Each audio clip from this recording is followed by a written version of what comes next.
Have you ever wondered how someone can go from being really, really rich to becoming the absolute richest person on the planet, practically overnight? Well, in just 1 year, Elon Musk did exactly that.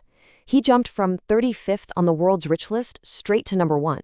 It was one of the fastest, most insane accumulations of wealth in history. So, how on earth did he pull it off? In this explainer, we're going to break down the mechanics of his incredible rocket rise. First things first, let's just try to wrap our heads around the sheer scale of this wealth. We are talking about a fortune that is so big, it's kind of hard to even imagine. And it was built at a speed that just defied all expectations. Okay, so what does $185 billion actually look like? Let's put it this way. You know the Burj Khalifa, the tallest building on the entire planet? Well, with his fortune, Elon Musk could buy 117 of them. Just like that. Or hey, maybe buildings aren't your thing. What about supercars? He could snap up 9,500 of the latest Bugattis, some of the most expensive and exclusive cars ever made. That's not just a car collection, that's basically an army of hypercars. So this brings us to the big question, right? In just 1 year, he leapfrogged everybody. We're talking Bill Gates, Jeff Bezos, all of them. How did this happen so incredibly fast? What was the secret ingredient? Well, to really understand the overnight part of this success story, you've got to look at the decades of work that came before it. You see, this rocket rise was built on a launch pad that took years and years to construct. And this timeline really shows you this was no lottery win.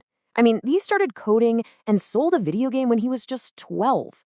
By 2002, before most of us had even heard of Tesla or SpaceX, he'd already built and sold two major tech companies, walking away with over $165 million from the sale of PayPal. But he didn't stop there. So what do you do when you're a multimillionaire, retire to an island? Not Elon Musk. He took all that money from PayPal and poured every last cent into two of the riskiest, most ridiculously ambitious ideas you could possibly imagine. He bet everything on things that most people thought were just pure science fiction. And the scale of his thinking was just immense. I mean, on one hand, you've got SpaceX. It wasn't just about launching a few satellites. The ultimate goal was to make humanity a multiplanetary species.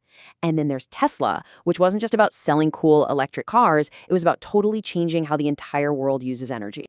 You see, Tesla was a total game changer because it rethought what a car could be. It was stuffed with futuristic tech, from its incredibly powerful battery to its almost brain-like software. And by getting rid of gasoline, it promised huge savings. It was way more like a high-tech gadget than just a regular old car. Okay, so he's got these two revolutionary companies. We get that. But that still doesn't explain the sudden jump from number 35 all the way to number one. What was the final trigger? Let's get to the secret. The catalyst, the secret ingredient, was an idea that came from inside SpaceX, a project so ambitious it made going to Mars seem like the next logical step.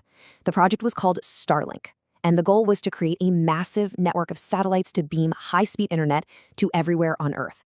And this is where the magic happens. It's a chain reaction. When the Starlink plan was announced, the sheer scale of it just created a frenzy with investors. They saw it as proof that Musk's vision was unstoppable. And because he's the face of both companies, all that excitement didn't just stay with SpaceX. No, it spilled over to his publicly traded company, Tesla. Investors piled in, driving the stock price up from around $250 a share to over $850. And since most of Elon's personal fortune is tied up in Tesla stock, well, his net worth just exploded. And that's what launched him to number one.